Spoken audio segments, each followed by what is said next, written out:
Hey guys. So it's been a while since I've recorded one of these, and I've been trying to figure out if I was going to stay in the community or not. And there was so much going on. And I'm not going to really touch on what happened at the time that I decided I didn't know what I was going to do because it's just so much, and people are so touchy about it and fixed in their beliefs about it. And so I don't want to talk about that. I have lots of things I want to talk about. I want to talk about parasocial relationships. I want to talk about the importance of a father in a family, especially a family of boys, and the role model that they need to be. I want to talk about some recent streams that BJ and Craig have done and some of the more honestly, I can't sit back and let BJ continue lying and this behavior. It's unreal to me that it seems like there are some people who can't see her for what she is. And I am truly floored by this because I look at her and I can read her like a book. Like, she is so transparent in what she is doing and the people that she's using and why she's doing it, how she's maneuvering around. Like, it's all so obvious to me. And I guess people that haven't been around her as long don't get that. But what I'm gonna say is this: everybody gets tired of the BJ content, right? I do too at times. I take breaks from it. I need to. But I also feel that she is very problematic on this platform. And I am seeing her now do things that are increasingly problematic towards other creators. And I don't think everybody should just turn their back and ignore what she's doing, because there are always new people coming into the picture and they do not know what she's done because she has hidden everything. The only thing that anyone sees when they come to her channel as a new viewer is the few streams of, quote, true crime that she's done, where she's simply playing videos of other creators, or streams where she is defending herself and appears to be this helpless victim that has done nothing to anyone and is simply trying to defend herself against these horrible people who are attacking this sweet Southern mama for no reason. And I want there to be some truth somewhere so that those people can find it and understand what they're dealing with whenever they come into her community, because it is not all love and friendly and roses. It's not. It's far from that. There is something really dark hidden beneath the fake persona that BJ pushes out. Before I start, just going to say this is going to be probably really long. So if you have some decorating you want to do, or laying in bed trying to go to sleep, whatever, this might be a little bit longer. If I can figure out how, I'm going to put some timestamps down in the description so that you can skip if you want to. Yeah, so you know, I've mentioned before that I'm a very empathetic person, and this is a hard space for people that are empathetic. It can be really overwhelming and difficult to handle, and you go through so many emotions in a single day. It's kind of crazy. And I can have a pretty quick gut feeling about creators after watching a few streams, sometimes even after just hearing them introduce themselves on a panel with a creator I'm used to. I can tell by certain things whether their energy is something I want to be around or not. And that's what I follow. And I've been in this space, in this community, since pretty much the start of this little sector. I've watched how people move. I've seen interactions between different creators and their subs. There isn't a whole lot that surprises me when it comes to the people that have been around as long as I have. But some are newer to the community, and I still get taken aback by some of the actions and reactions. So a lot of the more recent events really messed me up because I read some people very incorrectly, and it kind of shocked me and just knocked me on my butt for a little bit. It really did. And one thing that I want to say is, can we all remember that this started out as awareness of a missing child? This started because we all shared a common hope that we could bring enough awareness to Sebastian to make a difference in his case and maybe have a positive outcome. So what happened? Looking back now, because hindsight's always 2020, I can see a lot of factors that fed into the downfall of the community and how the focus was taking off of the child and put onto petty drama and serious legal actions. And one thing that I firmly believe is that family should not be involved with creators. I wish that there was a way to let these families know what happens to them when they come to a platform like YouTube, how bad it can turn, how horrible the outcome can be, and how much it does the opposite of what they were trying to do. I don't see anything good that can come from getting close to a family member. You can't be objective once you're emotionally attached and you start to feel the need to defend these family members. And as a creator, once you start solely defending one family member and throwing shade and suspicion at the other family members, you are then influencing many viewers to do the same thing. You are presenting the information that you believe through a tainted filter, which the viewers that trust you are going to take and believe and lean into those same tainted views that you have put out. So you are then influencing large numbers of people into believing something that may not be the truth at all, or maybe a very altered version of reality, and they have no idea. So, any of these behind the scenes conversations with family and developing emotional connections with them and plotting and planning and division between parents are never okay and will never lead to a good outcome. A quote, true crime community, in my opinion, looks at cases and examines the facts that are presented. They look at different possibilities without making accusations, read through the evidence that's been handed to us, looks closely at details of the case, follows the updates, and never puts out info that isn't verified as factual or present information or speculation as factual. And that happened a whole lot with Sebastian's case. But you have to think about people at home might see on their local news Sebastian's case mentioned. So they go to YouTube and they Google it on YouTube and they come to BJ's channel. So they go into her channel and they start watching her coverage. And what they are getting fed is a very altered view of the case and the evidence, and the story is being told to them to cater to the emotions and ego of the family member that she has gotten close to and is defending. So once that viewer gets this skewed information about the case, they then take that out to their family and friends and tell them about it. They come and watch, and it is further spread to more and more people. At that point, we are harming more than we are helping, and we're definitely not advocating. And I think Sebastian's case specifically was very emotionally charged from the beginning. You take a child that goes missing, and it's immediately more emotionally driven than if an adult goes missing. Then you add the autism factor to it. So then you have anyone that also has a child with autism or works with children with autism, more emotionally attached and extra charged, emotionally charged. You have divorced parents that are in the middle of a custody change, not a battle, but just a change.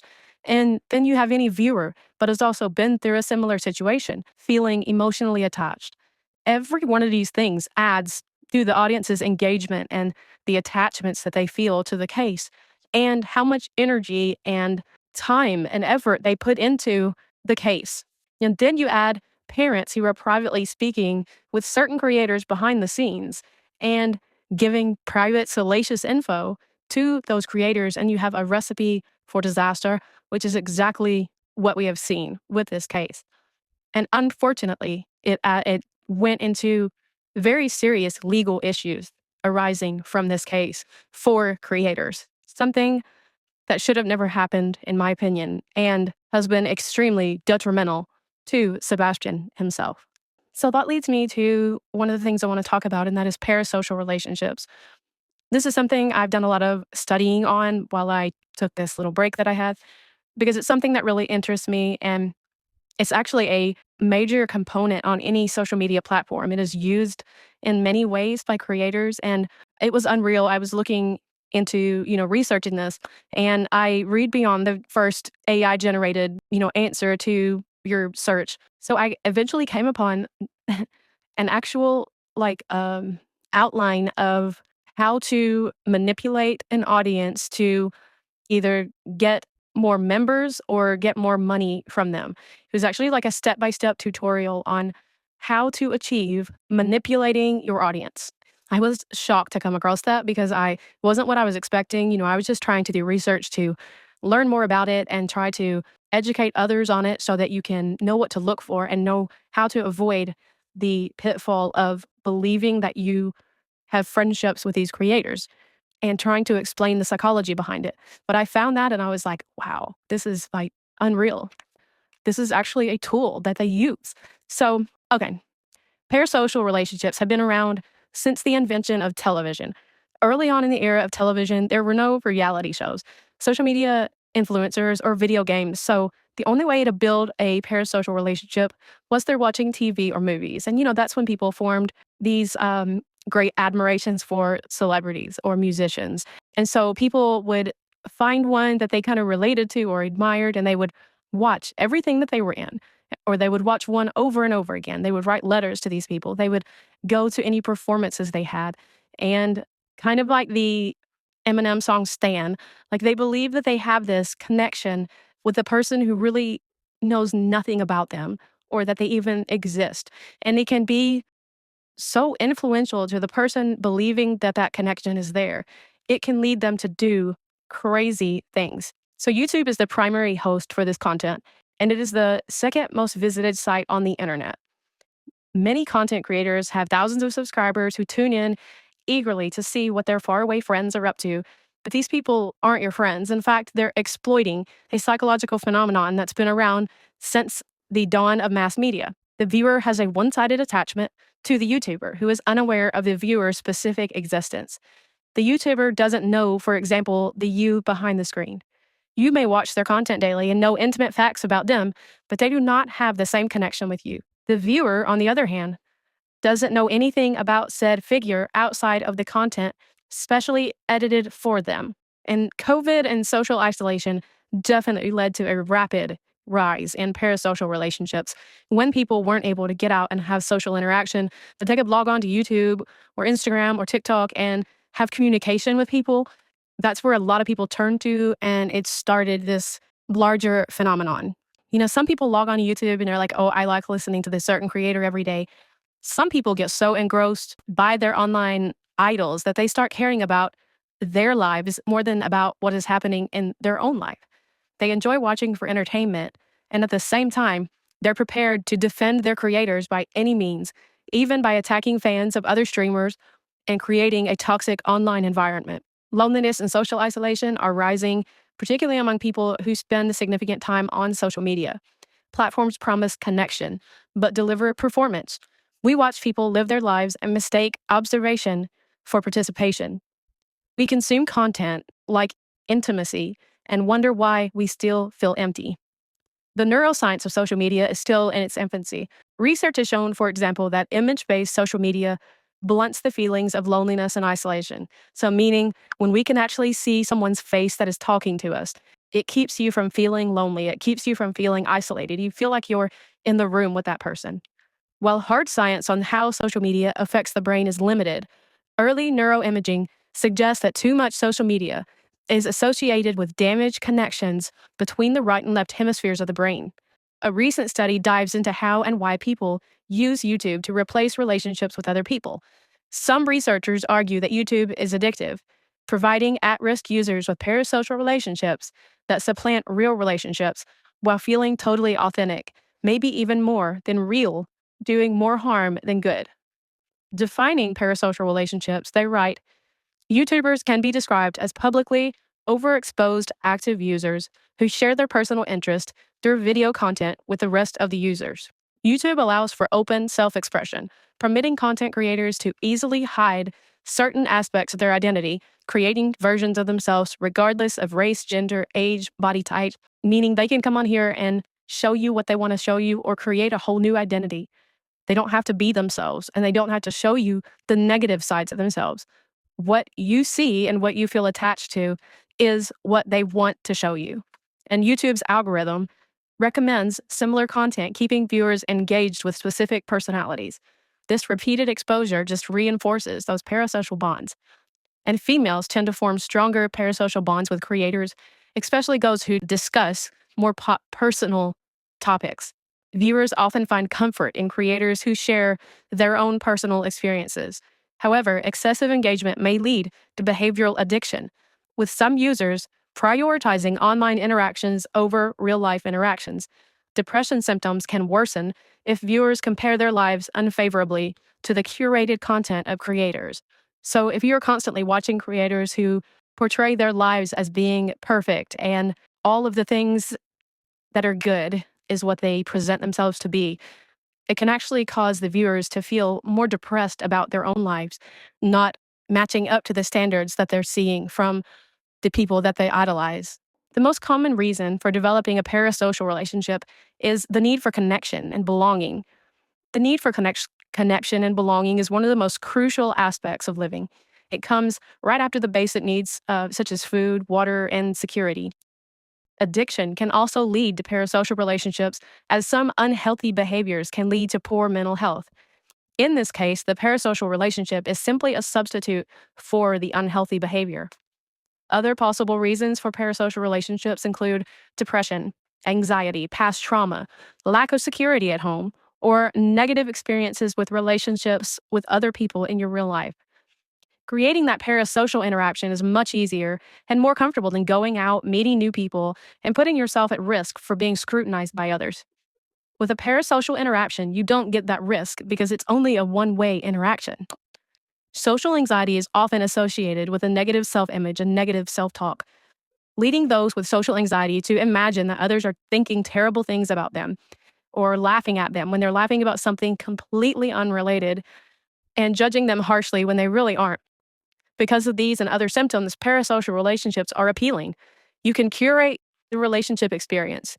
You pick people who are unrelentingly positive, who are giving you messages that you know won't be troubling, and with whom you can identify and ultimately feel far safer than with people in real life who can be unpredictable. While real relationships can feel too dangerous, parasocial relationships feel safe. Platforms profit from loneliness. Social media made emotional investment the whole economy. You pay an engagement and expect dividends and validation. Creators are encouraged to be real, open up, let people in, and then they're immediately punished when they do it imperfectly. It's emotional capitalism with ring lights and anxiety. The more time you spend analyzing someone's weird energy lately or defending them in comment sections, the better for engagement metrics. Parasocial bonds aren't bugs in the system, they're features. The algorithm profits from you believing that watching someone's stories means that you're a part of their life. The feelings are real. The relationship only exists in one direction. YouTube is not full-on social networking. Rather than fostering connections among users, YouTube focuses on passively viewed content. Interactions with content creators and other users are very limited, mainly trolling, cheerleading, and discussion comment threads. Social anxiety and parasocial relationships were strongly correlated with YouTube addiction. People with social anxiety disorder are at greater risk of engaging in these lopsided relationships with YouTube creators in lieu of pursuing potentially more fulfilling, balanced relationships with real people in real life. And people do experience genuine emotional bonds with these public figures, including feelings of intimacy, betrayal, and even grief when the quote relationship ends. The brain doesn't fully distinguish between one-sided bonds and real ones, which is why it feels so personal when someone you've never met lets you down. Your feelings are real. It's the connection that isn't. We write these whole contracts in our heads about who these creators are supposed to be, what they should post, how they should respond, what opinions they're allowed to have. Then we get genuinely upset when they violate terms they never agreed to, because we forget they're actual people with lives that exist outside of our parasocial experience. Someone always gets too comfortable. They post something messy or just human, and we lose it. One minute they're so relatable and my comfort person. The next they're problematic and showing their true colors. The fall from grace happens so fast. And the same people who were defending them last week are now leading the pylon, acting like they always knew something was off. What is wild is how normal this cycle feels now. Harassment campaigns, doxing, organized attacks, they're just another day on the timeline. We don't even blink when someone's entire career collapses over a poorly worded tweet. It's not accountability, it's theater. And boy, have we seen this in our community with people changing in the blink of an eye from, I love this creator. I'm so glad that they joined together and are friends and we're having a good time. And then we find out one thing, or they say something wrong, or disagree with something that we strongly believe in. And suddenly everybody's questioning them and they're bad. And everything they ever did is wiped away by this one thing. And it's so frequent on YouTube. I don't really do a lot of other platforms, so I don't know how it goes everywhere else.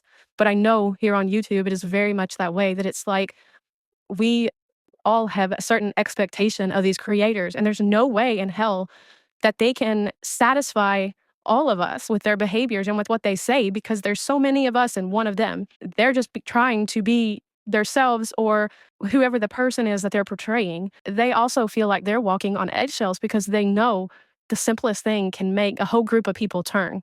So it's kind of unrealistic expectations, and it's all from a bond in our heads that we think we have, but they have never participated in. They don't owe you friendship. They don't owe you access to their private lives or explanations for their choices. They don't owe you shit. If they choose to post, enjoy it. That's it. Your view, your like, your time spent watching, it's support. It's not ownership. It's not equity in their life. And if that realization stings, if detaching feels like a loss, that's probably worth examining. Parasocial bonds can evoke genuine emotional responses. Subs may feel happiness when their favorite creator succeeds, or concern when they face challenges. The viewer has a one-sided attachment to the YouTuber, who is unaware of that viewer's specific existence. You may watch their content daily and know intimate facts about them, but they don't have the same connection with you. The viewer, on the other hand, doesn't know anything about said figure outside of the content specialty edited for them. Content creators often share personal stories and daily experiences, blurring the line between their public and private lives. Regular uploads and consistent content allows audiences to feel like they know the YouTuber personally. The comment section and live chat features enable viewers to interact with creators, further strengthening these perceived connections. Any criticism of the creator gets read as an attack and becomes criticism of the self. So interlinked the two have become. When this criticism does undoubtedly come, it is followed by thousands decrying cancel culture like one cries wolf, proverbially fighting to the death in the defense of someone who fundamentally can't know them. These cults of personality, formed by parasocial relationships, make fans believe that they are defending their idol, the way one defends a friend, assuming them innocent of all wrongdoing without questioning it at all. YouTube's algorithm plays a key part in fueling excessive use. AI-powered features like autoplay make it effortless to consume video after video, promoting addictive behaviors to keep users engaged. And that's the thing about parasocial relationships. They start out harmless. I love her vibe turns into, I totally get her, turns into, I can't believe she didn't post today. Congrats, you're now emotionally dependent on someone's content schedule. You're out here having full feelings about whether a stranger uploads on time, and somehow that's just normal now. The internet convinced us we're in actual relationships with people who don't know we exist. You watch someone for years, memorize their laugh, learn their patterns, and suddenly their silence feels like a breakup. We start thinking that they owe us consistency, comfort, vulnerability. There's some type of invisible contract they forgot to sign. Someone doesn't smile enough, skips an upload, or says something that doesn't match the character you built for them, and the comment section turns into a courtroom, and subs become unpaid investigators.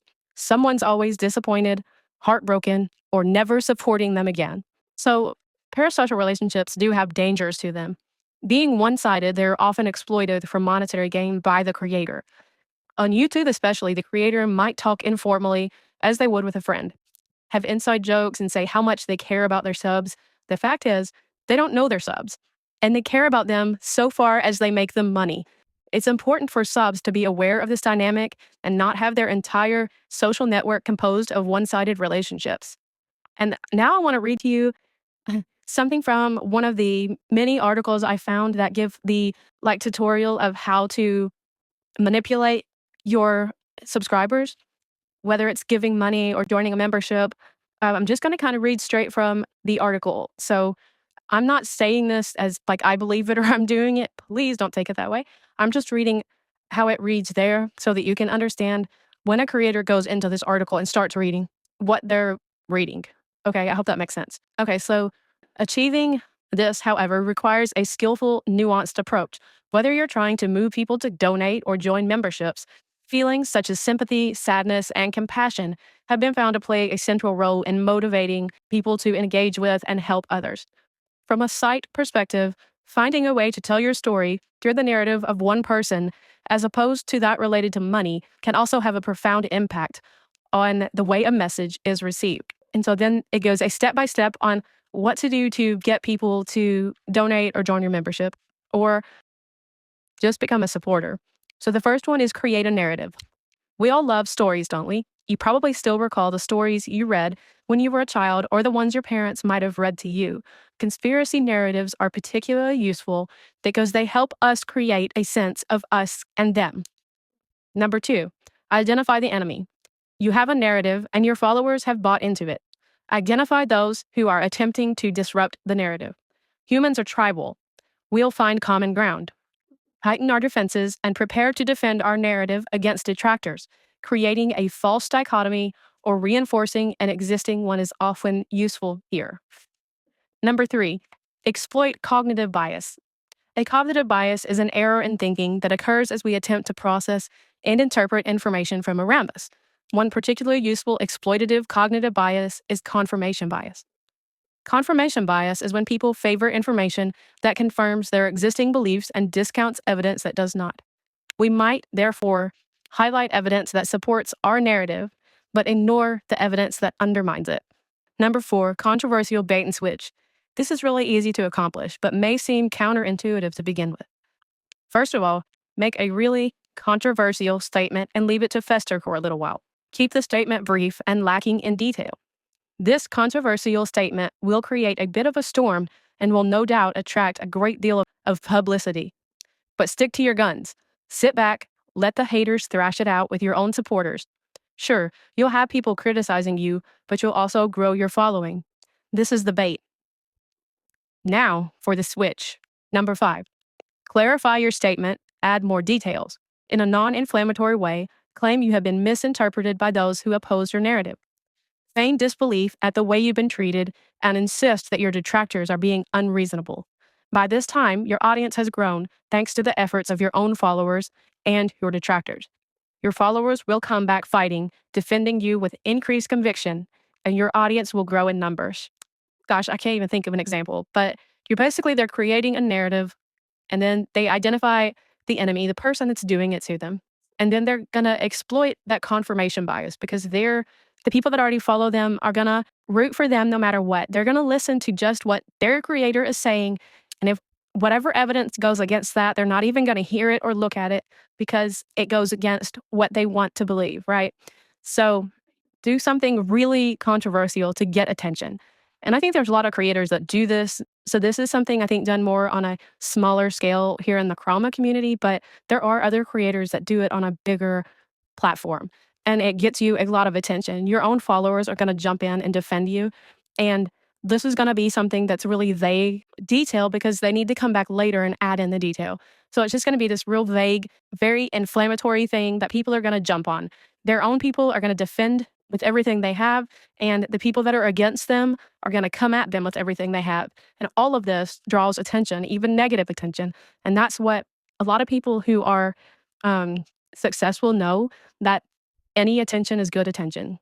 All eyes on you is a good thing, either way. So, and then at that point, they go back, they clarify the statement, they add the details, and what they did was leave it so vague that they can then go back later and say, well, I didn't mean it that way. So them attacking me is crazy because that's not what I meant. And your own people are going to stick by you and defend you more. And you're actually going to get some people who will leave the detractors and come to you because they think that their people lied. Parasocial relationships can also lead to over-idealized perceptions of influencers. When you only see the positive traits of someone, it's easy to start to perceive them as flawless and infallible. As a result, whenever an influencer is called out for something problematic, their more devoted fans often jump to their defense and make excuses on their behalf, even when the criticism is warranted. And this we definitely see in our community. And I think that there definitely is a lot of parasocial relationships in our community. I think that we have a small group of creators that we all go around to. And I think that, we have a fondness for a lot of creators, but I think almost everybody has that one creator that they kind of feel connected to and that they defend more fiercely, that sort of thing. And I think whenever they do something wrong, it is harder to call them out for it. And in my opinion, it's even harder to call them out for it whenever a creator that is on the other side of things calls it out first and exaggerates it, makes it look even worse than it actually was. And then it's kind of like you don't even want to give your own criticism because you don't want to look like you're agreeing with the opposing party. I don't have a problem with saying I don't agree with a behavior or a statement of a creator. I don't have a problem leaving a stream if something is going on that I don't agree with. I don't mind making a comment in a stream that I don't agree with what's going on or what's being said and that I'll come back a different time or something like that. I do believe that we all were raised different ways and we all believe different things, and there are just going to be things with different people that I don't like.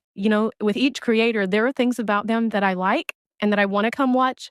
And then there's other things that they do that I'm like, that's not my thing. I'm not going to go do that. I don't agree with that, whatever. And I think that applies to all of the creators that I watch. Um, and it is really hard to give criticism to people that you care about. And I think on a bigger scale, whenever it's a creator that has 1,000 people in their chat and you say something to call them out and you get focused on if your particular comment gets posted and talked about and you kind of get looked at as, oh, you're calling them out, that's kind of intimidating to people. If you're in a group of 1,000 people that you consider, that you're friendly with, that you talk to every day, and you step up and say, I don't agree with that, and it gets called out, so I think that deters a lot of people from speaking out also, is they're afraid that their favorite creator is going to focus on their comment and pull it up and pin it. And then you get these other hardcore supporters kind of side eyeing you. So it's all this like super delicate balance of a lot of emotional craziness. I mean, it really is. You have people that have varying degrees of fondness for different creators and what they believe is right and wrong, and creators that they just detest. And everybody is different. And it's really a delicate balance to keep all of that in check. And as a subscriber, you feel that pressure. You really do. But I think it's really important that we are able to call out creators when they do something that is fundamentally wrong. And it's also important that those creators can stand up and say, I made a mistake. Please forgive me. I was caught up in the moment. I was caught up in emotions. I didn't mean to say that. I didn't mean to do that. And then that they don't do that behavior again, because an apology without change means nothing. It means that they were sorry that they got caught, not because of what they did. And this bothers me with BJ because she's supposed to be this Christian and claims all the time that she needs Jesus because she's not perfect and she asks for forgiveness all the time. The problem with that is you can't go and ask for forgiveness and then do the same behavior the next day, ask for forgiveness, do the same behavior the next day. Like, it doesn't work like that. And there are some people like her that never say, I'm sorry. They come on and say, why I only did it because she did this to me. Or if she hadn't done that, I wouldn't have done that. Or what would they have done if they were in my shoes? It's constant whataboutisms and the blame game. It's never sincere apology and change of behavior with her. Not that I've ever seen. So when the illusion cracks, it's not just embarrassment, it's grief. Because that bond, even though it only existed in one direction, felt real. It gave you routine, comfort, maybe even meaning. You structured part of your day around their content. You felt less alone. And when the fantasy ends, when they disappoint you, or when you finally realize you don't actually know them at all, you don't just lose a creator. You lose the version of yourself that existed in their comment section, the community you thought you were part of, the connection you believed was mutual. And it's so easy to fall into these parasocial relationships. No matter our level of intelligence or emotional maturity, we are susceptible to becoming engrossed with social media creators. We have to continually remain self-aware and remind ourselves frequently that we are not connected to these creators.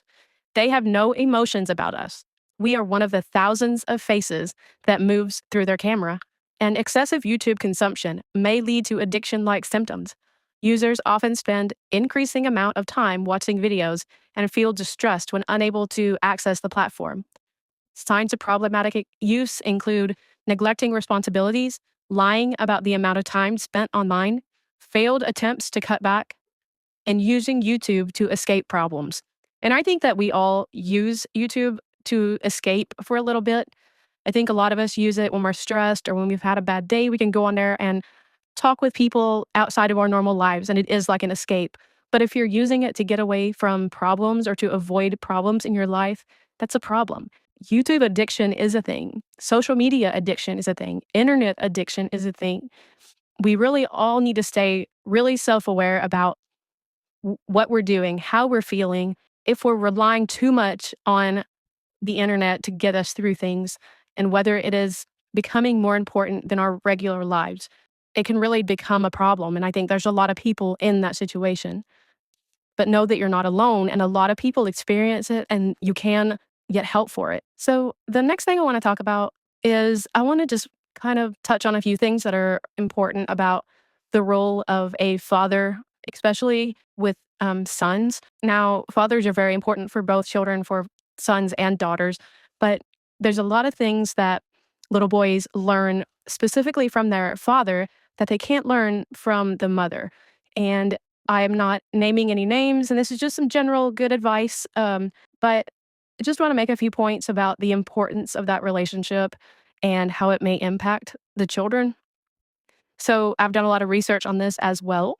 So this is all coming from what I have found online, both with the parasocial relationship and the father son relationship. I have not been certified in anything regarding this or taken any courses.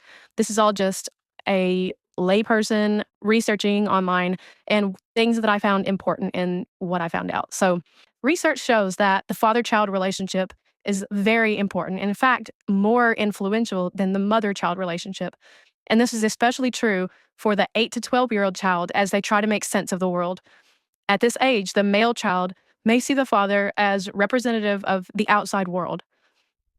The child may see the father as more representing how to deal with the outside world than the mother. So, for example, it's been found that children model their coping strategies more on the models they get from their father rather than what they see from their mother. So, again, this kind of goes back to what I've found to be true with my own children and just things I've observed that males learn how to be men from whatever male role model they have in their life. No, it doesn't necessarily have to be a father. If it is a grandfather that's raising them or a stepfather that's raising them, whoever that main role model for the male is what they're learning from. That is how they learn how to act as a man when they get older. They learn how to treat somebody, how to be in a relationship, how to be a husband, how to be an employee, how to all of those things. And they're modeling after whatever the male role model is. So, a poor role model of emotional unavailability of the father, particularly to their sons, can have severe repercussions for development. In the absence of positive male role models, sons often drift aimlessly and may end up involved in crime. This is not only a problem for society, but allows a boy to waste his life to mental illness, substance abuse, and even self harm. Society needs to wake up to how important fathers are to their children. And that is something I firmly believe in. I think in the society we live in today, there are far too many fathers missing from families. You know, in the traditional 50s family, you had the dad and the mom and the kids, and there was discipline and there was structure. And I think a lot of problems in today's society stem from there not being a positive male role model in the home for both sons and daughters to learn from and to feel loved by. It's so important to their development. Mothers and fathers parent their children very differently.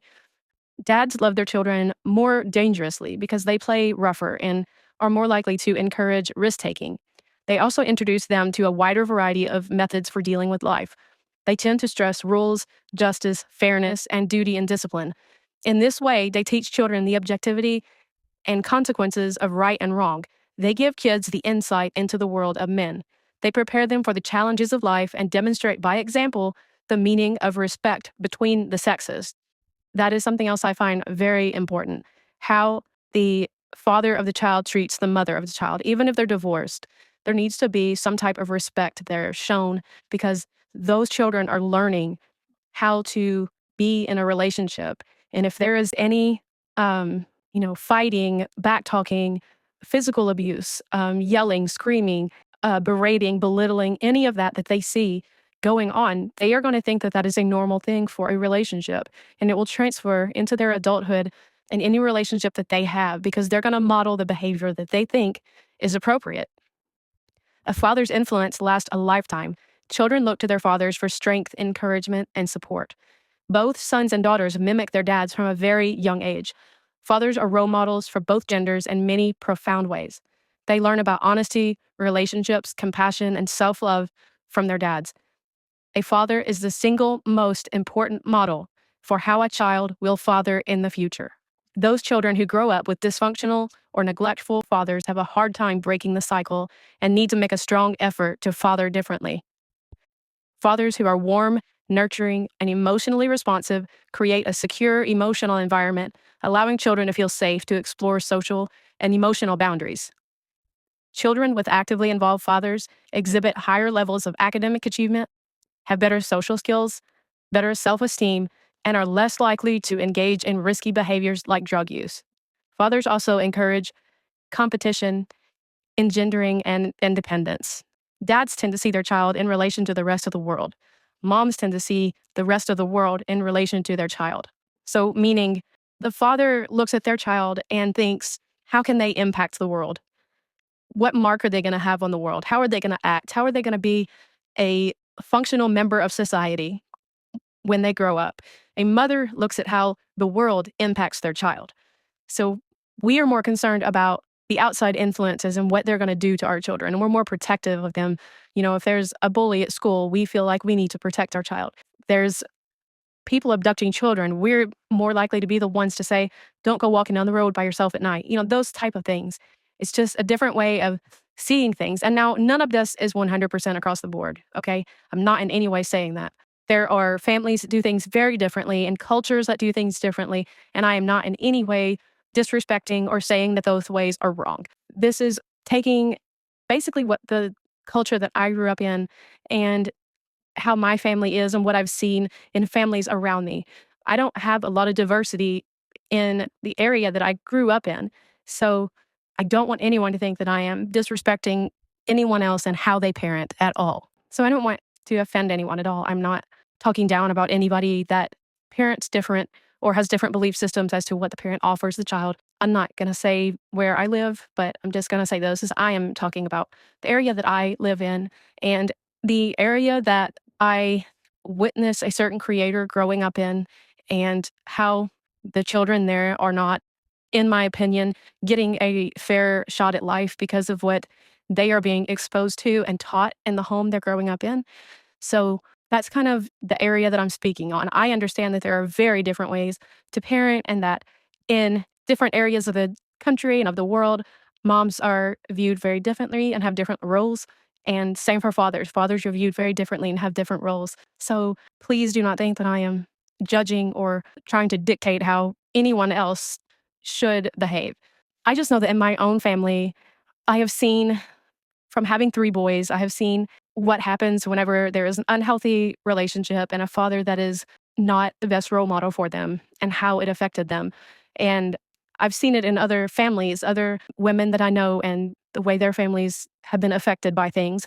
And I see the importance in that structure being there, that acceptance by a father, um, all of that, I think is very important. And I think it has a great impact on the future of these children and how they learn to love, how they learn to trust, how they learn to conduct themselves in the world. So that is the place that I'm speaking from.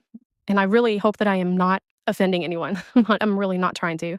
So, okay, back to this. In a 26-year-long study, researchers found that the number one factor in developing empathy in children was father involvement. Fathers spending regular time alone with their children translated into children who became more compassionate. And the study found there was 5 dimensions of father involvement. Number 1, positive engagement. Interactions to promote child development. Number 2, warmth and responsiveness.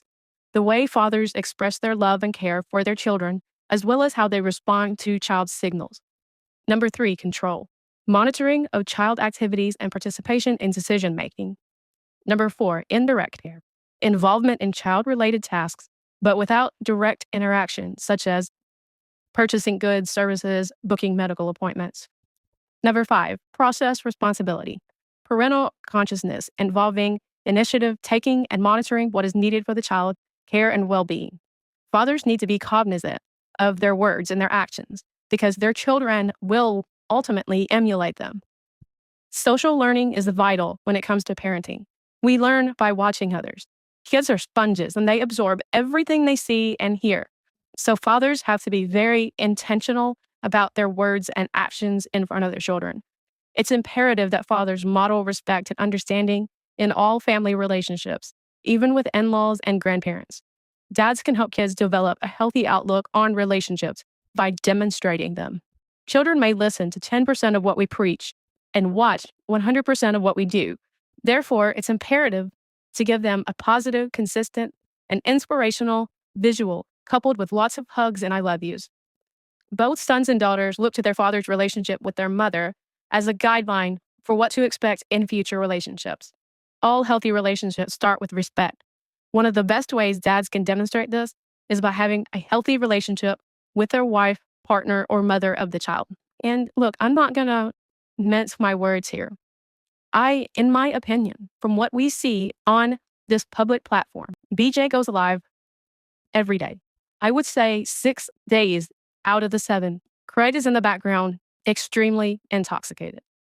BJ will tell us he's intoxicated. It's obvious he's intoxicated. She's also made comments about he's not going to remember this in the morning. So he is drinking to the point of not remembering what he's doing numerous times a week. So in my opinion, he has an alcohol use disorder. And I think a lot of other people see it too. And I'm going to say this also. BJ makes a big deal about people suggesting that she might be using substances. And I'm sure she'll be pissed that I'm saying that he has an alcohol problem. But she has no problem putting that on other people.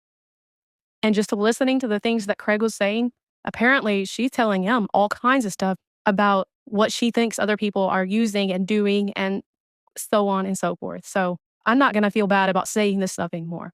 And it's become glaringly obvious that there is an issue with alcohol over there. So I'm going to go over just a few things about how an alcoholic parent can affect a child. So growing up with an alcoholic father can lead to emotional, behavioral, and social challenges, including increased anxiety, depression, low self-esteem, difficulty with relationships, and a higher risk of developing substance use disorders.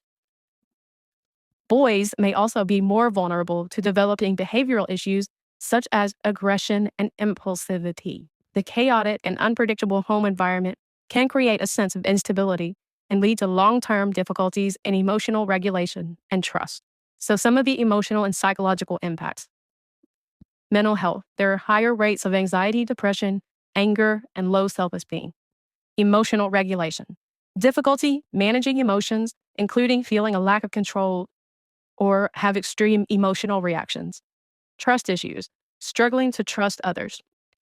Behavioral and social impacts. Behavioral issues. Engaging in aggressive or antisocial behaviors, substance abuse, or other risky behaviors. Social withdrawal. Isolating from peers. Lack of social skills. Academic challenges. Difficulty concentrating, which can lead to poor performance in school. Relationships.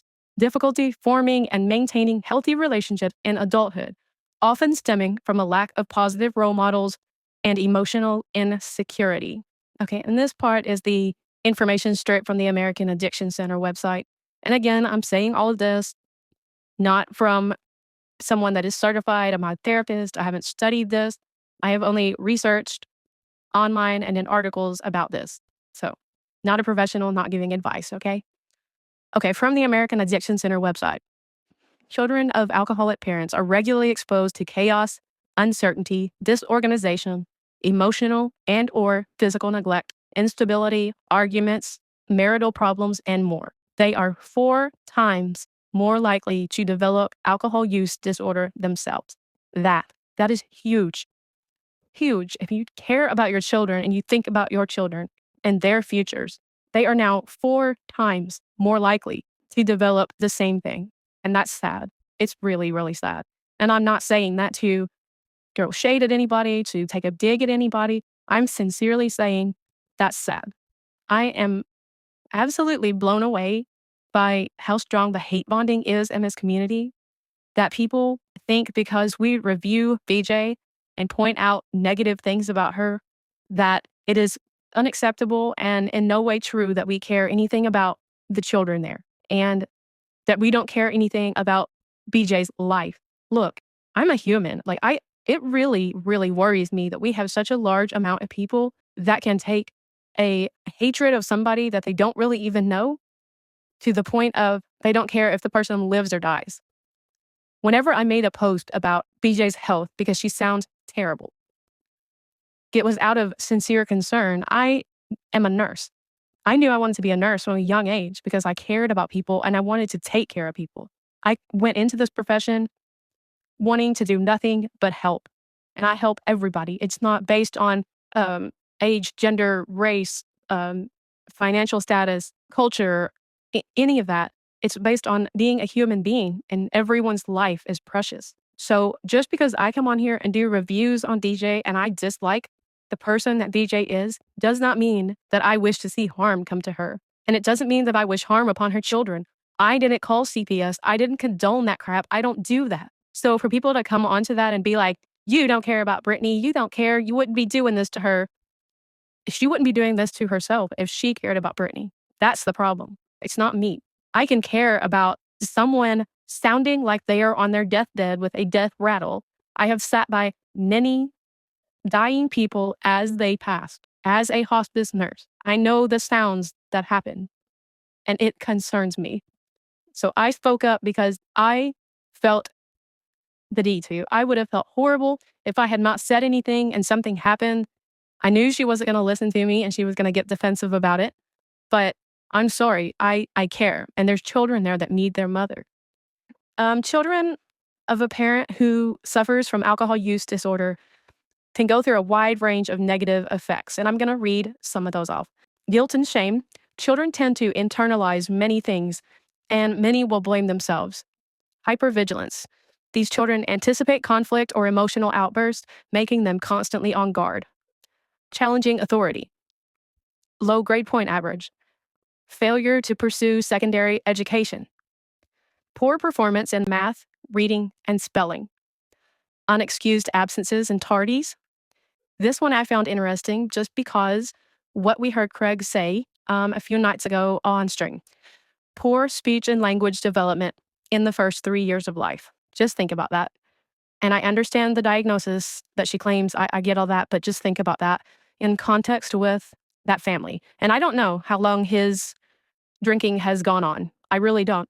He has not always been that vocal on her channel. He was usually in the background. We didn't really hear a whole lot. She kind of kept it as controlled as she could because she knew that he wasn't good at controlling his mouth. So I don't know how long the drinking has gone on, but if this was going on during the birth of their first child, that becomes very interesting to me. And I'm going to repeat it. Poor speech and language development in the first 3 years of life. Okay. I've already said these: anxiety, depression, low self-esteem, aggression toward others, separation anxiety, a social phobia or antisocial behavior, which that I think is being fed into them, not just because of alcohol use disorder, but because there is a paranoia in that home about the outside world. Those children are being taught to be scared of people knocking on the door, to be afraid of the police, to be afraid of people online, to be afraid of child protective services, to be afraid of everything. So I think they're getting a double dose of that. They're at risk for PTSD, behavior disorders, difficulties in handling intensely positive and negative moods, feeling angry or resentful toward their parent, difficulty in establishing trusting and healthy relationships, dysfunctional intimate relationships, and difficulty communicating with others.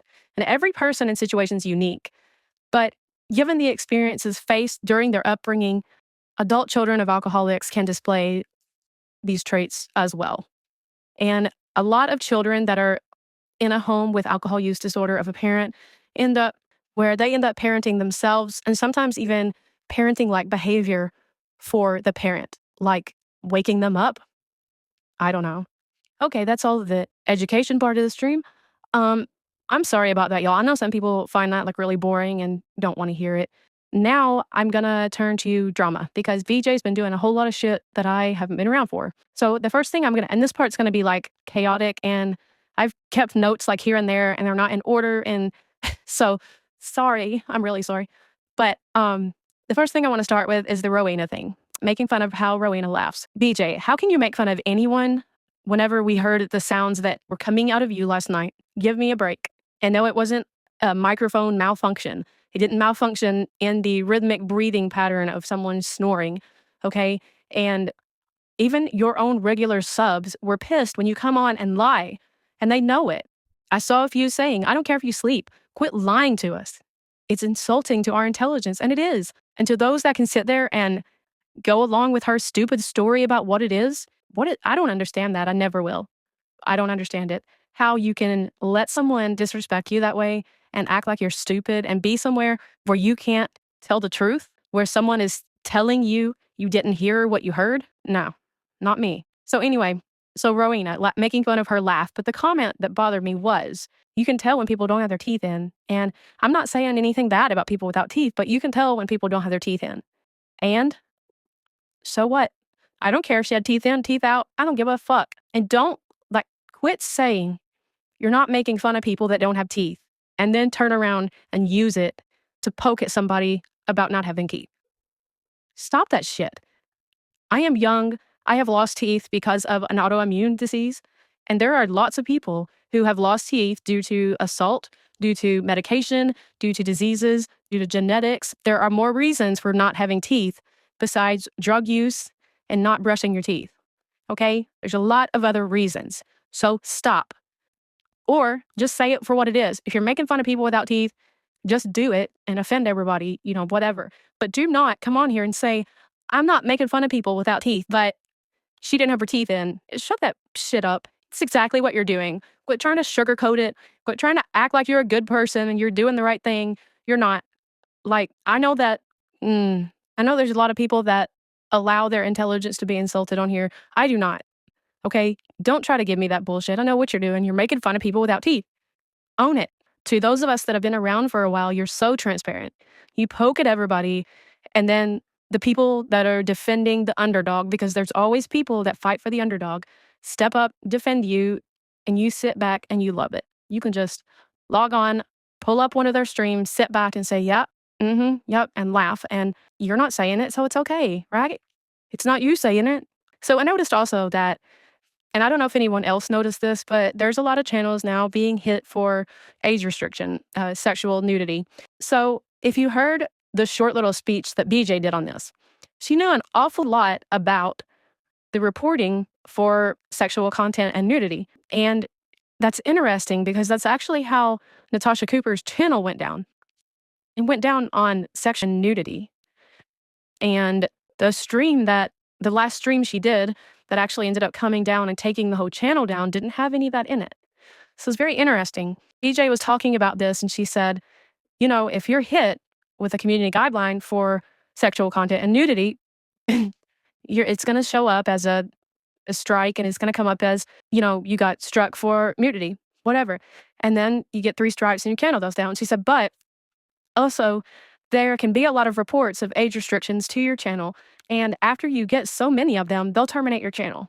And although I've looked and looked for anywhere that says this, where there is a certain number of reports that you can get against your channel before they terminate, or how that works, and I can't find it anywhere, except for the fact that they state in many places, if there is a channel that has gross negligence of a certain terms of service, that they reserve the right to terminate it. So I don't know if you get so many reports of sexual content and nudity, if after a certain amount of them, they go, okay, this channel isn't learning your lesson, they're violating again and again, and we terminate, because that is what happened to Natasha Cooper. Now, if you've heard BJ talk, she'll talk about how she helped get Natasha's PayPal taken down. BJ was very much involved in the whole taking down of Natasha Cooper. I find it interesting that she and Craig have been talking about taking channels down. There was the whole attorney thing, and Craig repeatedly was saying that this attorney was going to get their channel shut down. Now, the attorney has disappeared, as well as the 8K or more, and the channels are still there. So now that the attorney thing's out of the picture, suddenly everyone is getting struck for sexual content and nudity. Well, not struck, but getting reported for it. So I just find that interesting because BJ knows a whole lot about that. And they're the ones that have talked about getting these channels down. And the channels receiving those reports are the channels that she talked about taking down. So whether she has someone doing it for her, because as we heard, Craig will pay people to do things, or it's just coincidence, which I don't believe in that. I tend to think that there's a connection between that. And to the channels that are receiving those reports, I would fight them all and get an actual person reviewing it, because I do believe after so many, they can terminate your channel without any strikes. I've seen channels go down without strikes. Speaking of, BJ is really stepping into the shoes of Natasha also. She's taking that learning from Natasha to a whole other level. For those that were around, just think about it. The always playing the victim, the welfare checks, the CPS visits that kept rising in number to what did NC say? Like 37 was her final count of CPS visits when she left YouTube. Always in danger. Somebody's always stalking them. The camera grift that happened more than one time with both of them. People are always jealous of their community and their support and their life and what they have and how great their lives are. They both have legal funds that were collected and then kind of went nowhere and disappeared. They both had their PayPals messed with. Whenever people leave, they feel like they've left a cult. You know, BJ, like the recliner survivors. But then you make fun of people that have walked away from you and say that they feel like they're free once they've left your channel, feel like they're able to say what they want, go where they want, do what they want. And you made fun of them over and over again, like saying things like, oh yeah, because I had you chained up over here. I was holding you hostage and crap like that. Do you remember leaving Natasha's, being part of the recliner survivors? Do you remember that?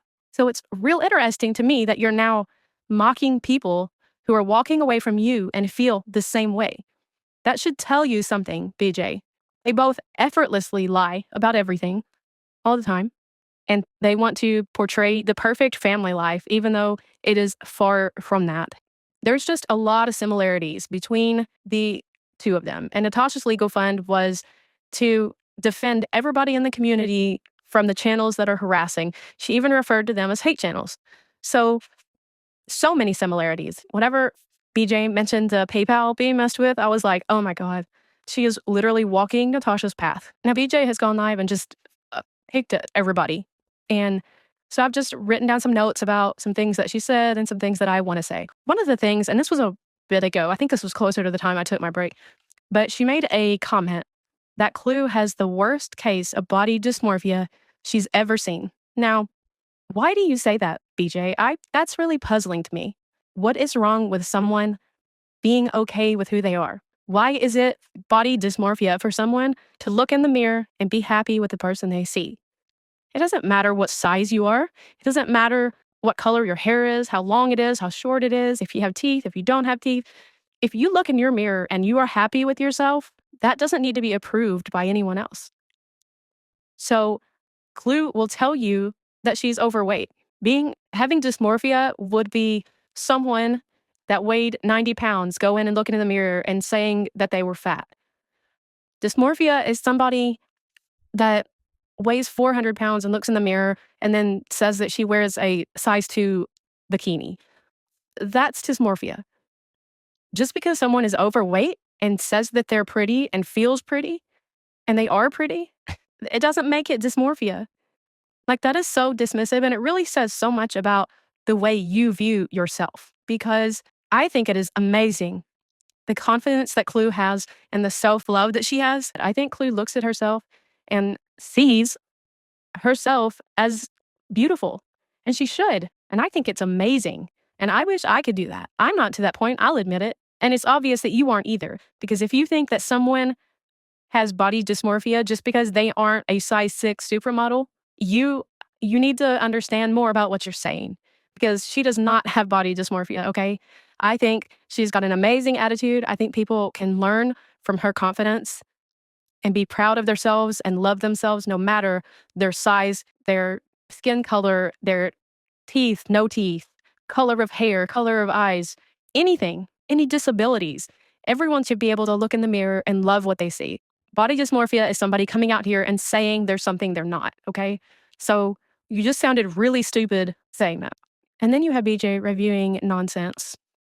That seems to be her newest focus. So, and I think that's because that's who Joneson seems to be targeting. BJ's got to follow in line and, oh, and Center is too. So that's who she uses to do her drama through.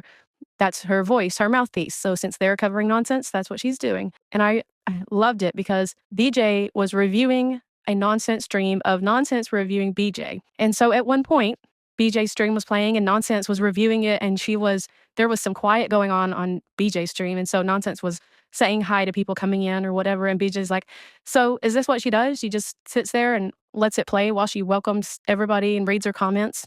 And I could have died. I'm like, are you kidding me? I don't think I've seen BJ actually use fair use in years. Back when she had panels, she kind of used fair use because she had people talking to her and stuff. But the past 2 years, no, she doesn't use fair use. She puts other people's stuff on and lets it play and falls asleep. I mean, at least nonsense is talking. She's reading comments that are related to the video that we're watching or the stream that's being reviewed. BJ falls asleep and lets it play for 20 minutes with absolutely no commentary. Or she'll play it and stop it every 5 minutes and say, I'm just stopping for fair use. Okay. And then starts it back, adds nothing to it at all. So I'd rather somebody be reading comments through it than sleeping. And it's very rare that the people reviewing BJ let it play through, unless they're doing it on Rumble, that's different. But when they're on YouTube, they're using fair use and pausing it and talking. So for BJ to criticize anybody and these people don't have any content without me. I'm their content. Without me, what would they do? I am their bread and butter. I'm everything to them. And why can't they do their own thing? Why can't they make their own content? BJ, you don't make your own content. What do you do? What do? You review other people's streams. That's what you do. Even if it's a true crime case, you don't put any research into it. You don't come up with an original video, maps, timelines. You use everybody else's. You use everybody else's streams. You use Facebook posts. You use TikTok. You use everything but something original. So stop with that. I get so tired of that. I get so tired of anybody saying that. That's what we do on here. Everybody reviews somebody else. It's very rare that you have people coming up with original streams that have original content in it. That's just a major part of YouTube is reviewing other people. But you do have to use fair use with it. And I can say that 98% of BJ's streams have absolutely no fair use. As a matter of fact, I feel like if Law and Crime knew how much she used their content with no fair use commentary or transformation at all, of actually just sleeping through it and letting it play, she would probably be in some trouble, but they don't. But I just get sick of hearing that because BJ makes nothing original herself. Nothing. Besides the few shorts on her channel, everything else is her reviewing somebody else. I actually love because Craig makes a comment. I'm ready for our good panels again where everybody comes up and BJ's like, yeah, I missed the panels. And Craig says, yeah, because you don't have to carry the weight anymore. And that's the truth. That's what BJ did. She had panels full of people who actually were invested in the cases. They did their own research. They made timelines, maps. They would come up on her panel and talk, and she would sit there and collect the money for it. That's what she did. So I'm sure they do miss those panels. So then you have BJ say, okay, Craig, while you're not drunk, can you come up here and clarify something you said? Because nonsense is running with it. Can you clarify that you never said that you were going to pay Center to expose people or look people up? And then Craig goes into this big, long speech about how he wants to expose people. He thinks people should be exposed. And he hasn't asked Center to do it. But if somebody did it, he would pay them money. And all these people need their criminal record and their lives exposed. And so that's real life, BJ. That's real life. And then he comments, they want to keep talking about the one bad day we had 10 years ago. Now, I don't like to talk about this, but since he brought it up, one bad day, that's what that's considered? That's considered a bad day? Okay. Okay. So because that was discussed, everybody that is against VJ should now have their whole real life put out on the internet, and he would pay somebody to do it. BJ was trying to talk over him and tell us he's not saying what he's saying, you know?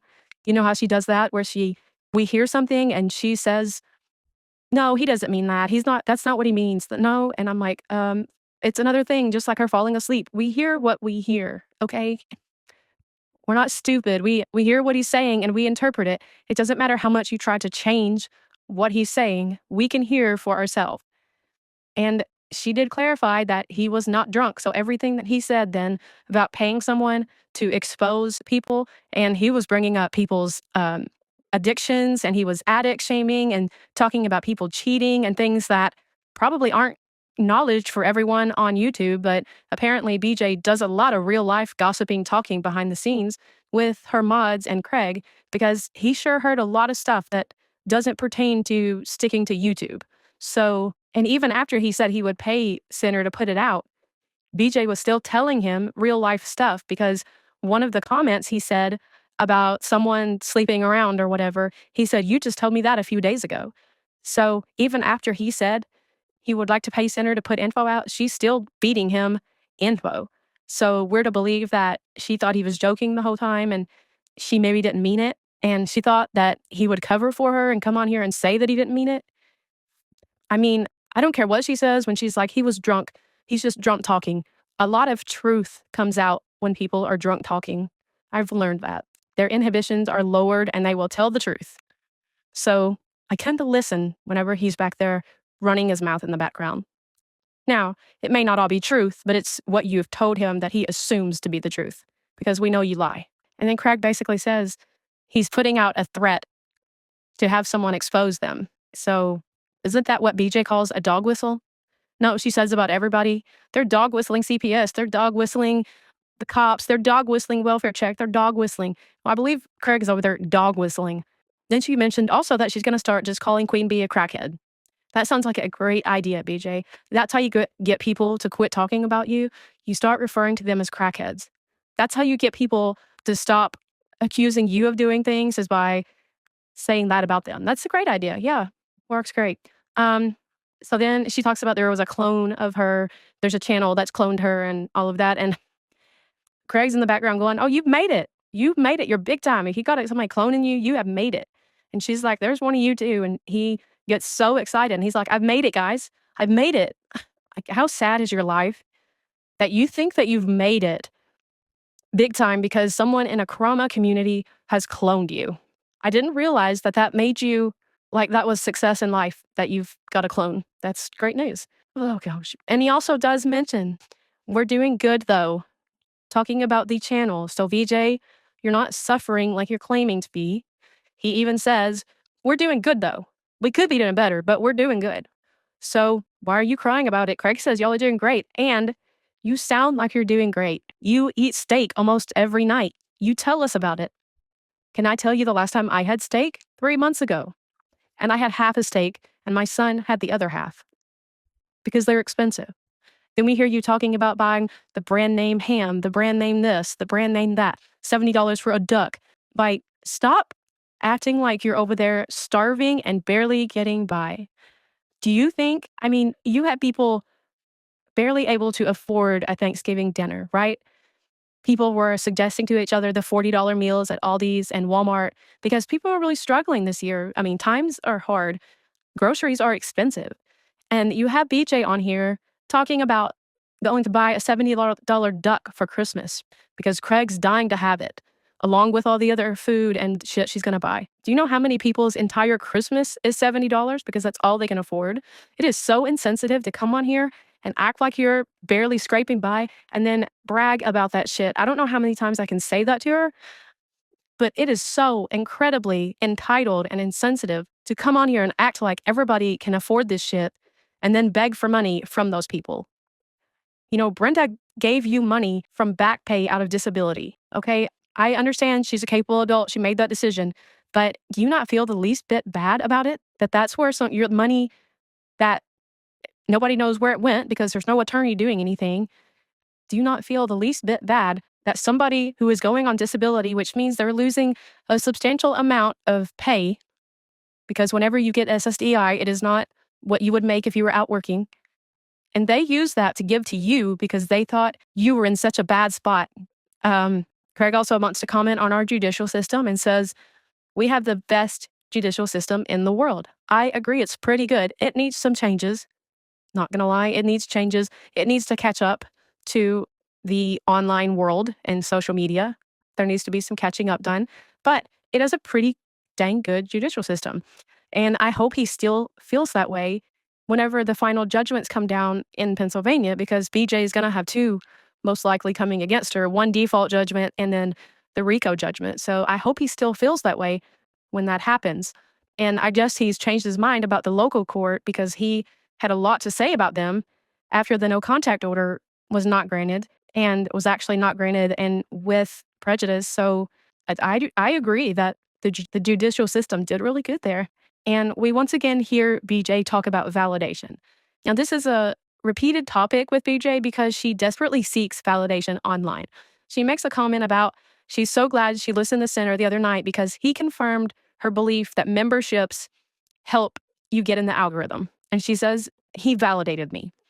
And I'm so happy about it. And you'll notice that this is a recurring word with BJ because she does not get validation in her real world outside social media. So it is what she is desperately seeking on here, and why she gets so upset whenever anyone makes her have a negative image, because she needs positive validation on here.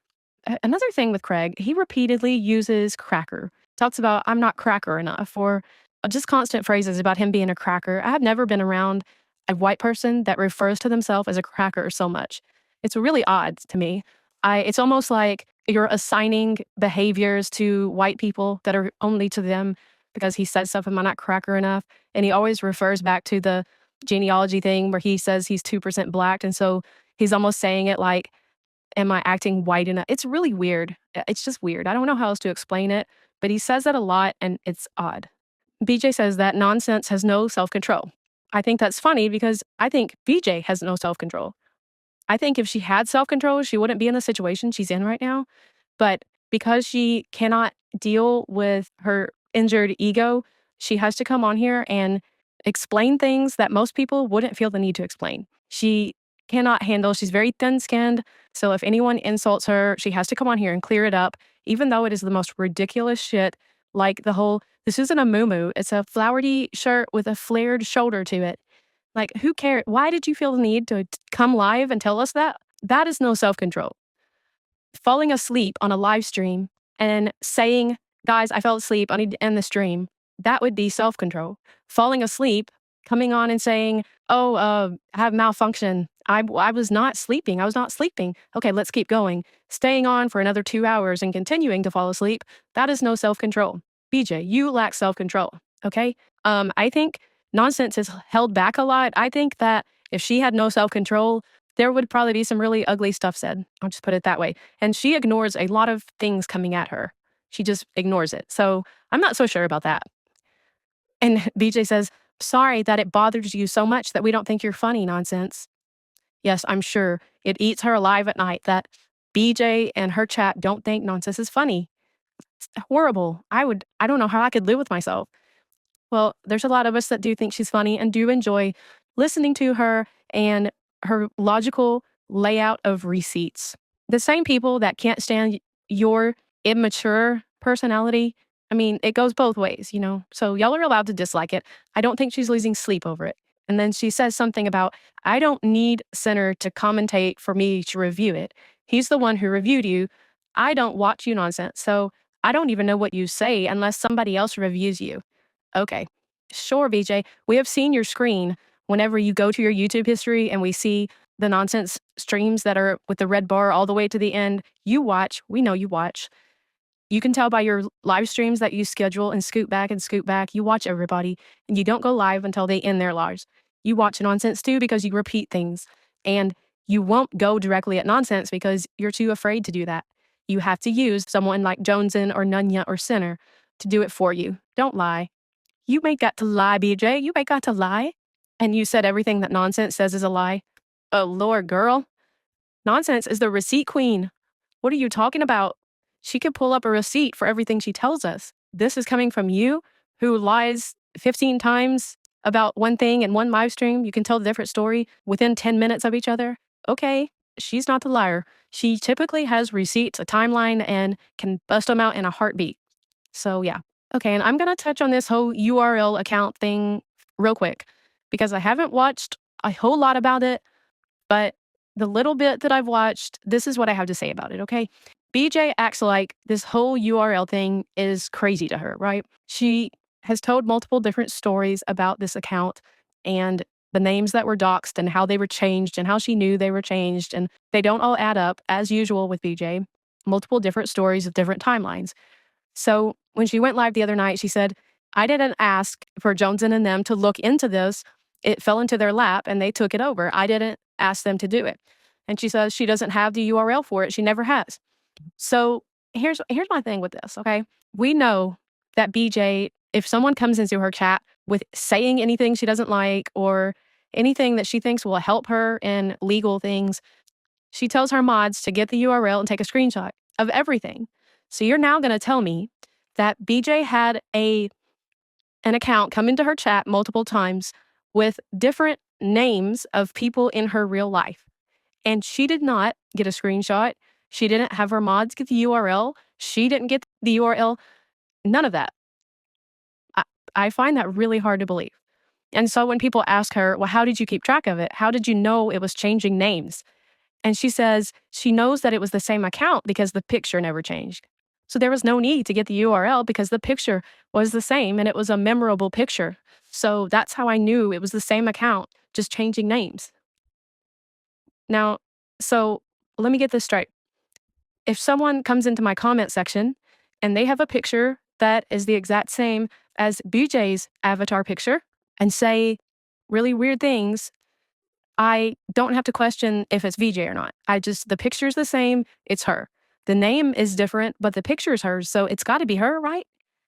I know she came in here and called a bunch of people a bunch of names and was horrible, but I didn't check the URL and it was her picture. So it had to be her. Do you know how stupid that sounds, BJ? Do you know how unbelievable that sounds? As much as you are so paranoid about getting proof of what everybody's doing to you, and you've talked about wanting Truth's name forever so that you could serve him with papers. So you're trying to tell me now that there's an account that you think might somehow relate back to him, but you didn't get the URL of that account or a screenshot or anything? Or if it was something related to Clue and Cletus, who you desperately want to take down, you didn't get the URL and screenshot? I don't believe it for a second. Not a second. And it makes no sense. You're even saying this had family members' names in it. And you didn't look into that more? All because the picture was the same? Girl, come on. You need to think about your lies a little more before you tell them because one, they're not believable. Two, they don't follow the same timeline, so they're not believable because the name changes and how it came into your chat are different. So I don't believe you for a second. I think that was all planned out by you and the people around you now. And that's just what I believe. Everybody can believe what they want. There's talk about how her cameras will alert as soon as anyone sets foot on her property.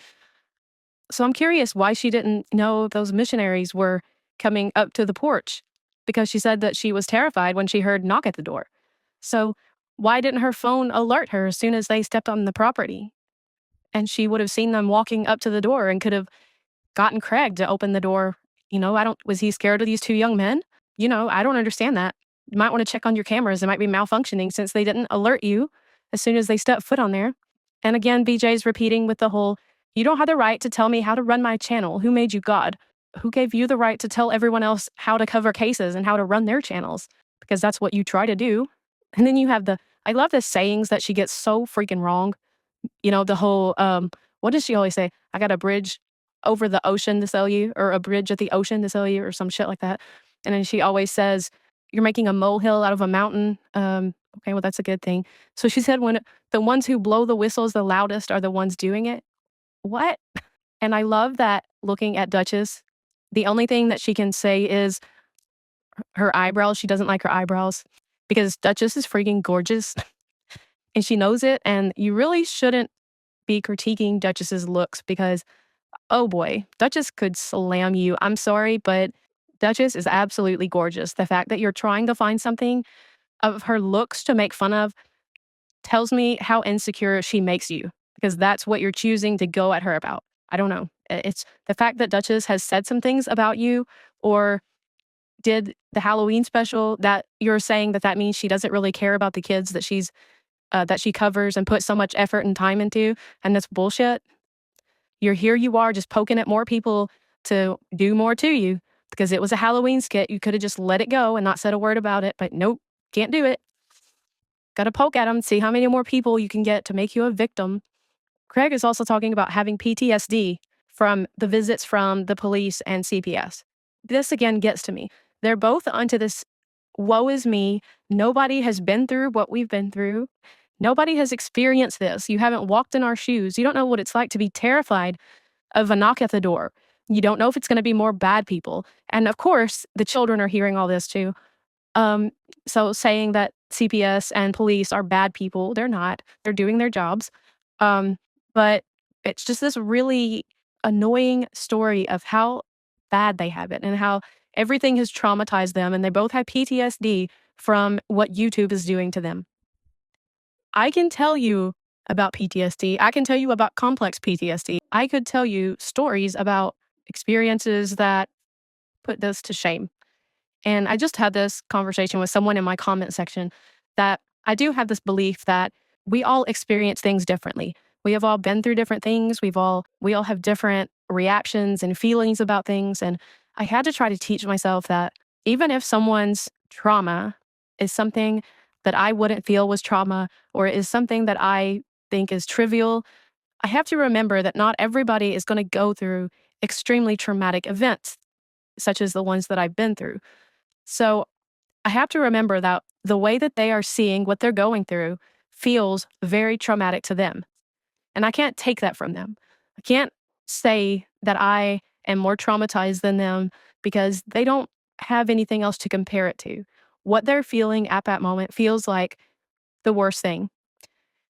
Because I felt that way, or something would happen to me, I would think, nobody would understand this. I have it so much worse than everybody else. And then another thing would happen in my life, and I'd be like, wow, I really had no idea.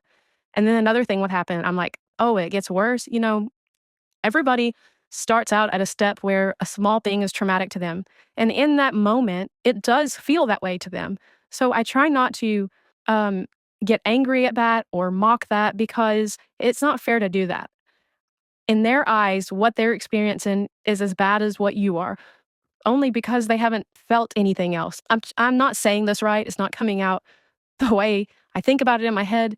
But basically, I try not to put more emphasis on one trauma than another. I try not to. Now, obviously, if you're sitting from the outside looking in and hearing about two people unrelated to you, hearing about two different traumas, you can look at one and go, that's crazy, and look at another and go, I feel bad for them. But when it's me, myself, and someone is coming to me with their trauma, I try not to judge or be angry because I used to get really angry when people came to me with trivial things, telling me that they had it so much worse than everyone and they couldn't believe what was happening. And it used to make me angry because I would be like, you have no idea that what you're going through, I would kill to have that because what I'm going through is horrific. I used to get so angry and I had to stop that because it was really making my situation worse to harbor resentment and anger towards people who were just venting what was going on in their lives. I can't be that person. I needed to be the person that was there for them no matter what was happening. I am a person that even when I needed someone, I was there for someone else. I had to teach myself to not judge and to not jump into anger and resentment and try to remember that to them, it feels like the end of the world.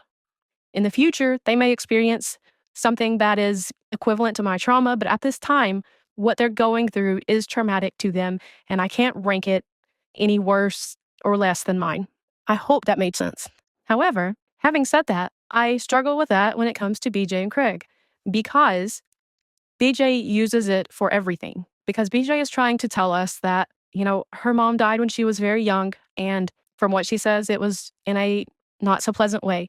To me, that would be traumatizing. She then tells us that she was SA'd on her 22nd birthday, which, by the way, was also, she said she was still with her first baby daddy until she was past the age of 22. So, but anyway, she tells us that happened.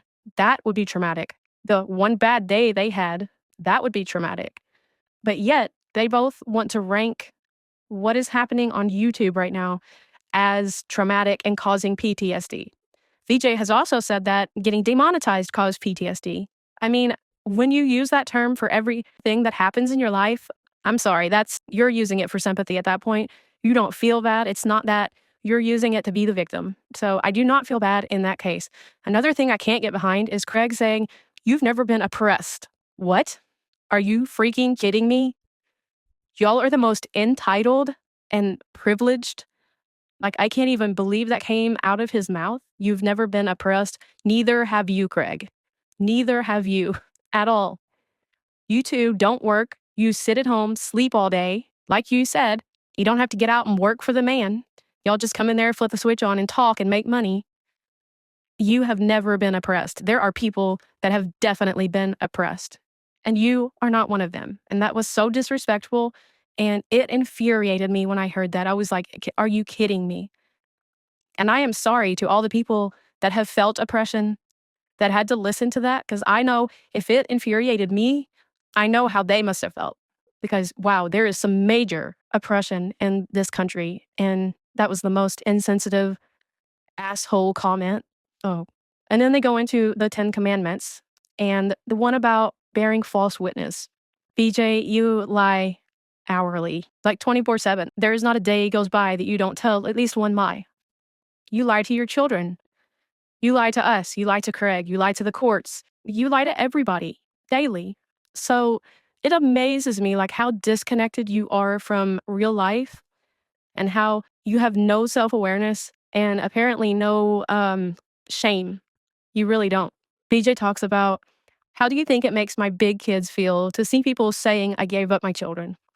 And she says, I don't tell my kids about the drama on here. I don't involve them.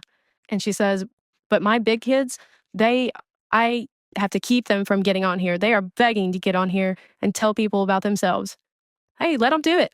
I actually have clips of you actually telling your little kids about the drama. So I have to imagine you tell your big kids too, although I know that they aren't in the house there with you. So I guess that may be the difference.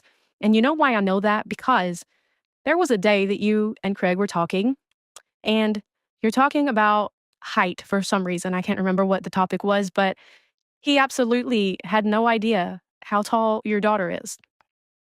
And girls, they shoot up pretty early on in life. Most of the girls by middle school, they have shot up to almost as tall as they're going to get. And then over the next few years, they get a little bit taller. But like, he didn't even know if, in relation to BJ, if she was taller or not. So why would he not know that if they're there all the time? Just a question. I mean, I don't care one way or another. It's just a question. The fact that we never hear them ever. And when I heard him make that comment, it was really odd because he had no idea if she was even any taller than BJ or how tall she got. So just interesting fact that I noticed. But anyway, I do have a clip of you pulling or saying, not of you doing it, but saying that you sat your little ones down and told them that people on the internet were saying that you don't feed them and that people on the internet were saying this. And there was absolutely no reason for you to say that to them. Absolutely none. And you say that you did it because you were telling them, don't come in here asking for food because they're saying this. Don't come in here and say this because of this. Why did you do that? Just mute when they come in the room. You're obviously very able to mute Craig really quickly. So why can't you mute when your kids come in?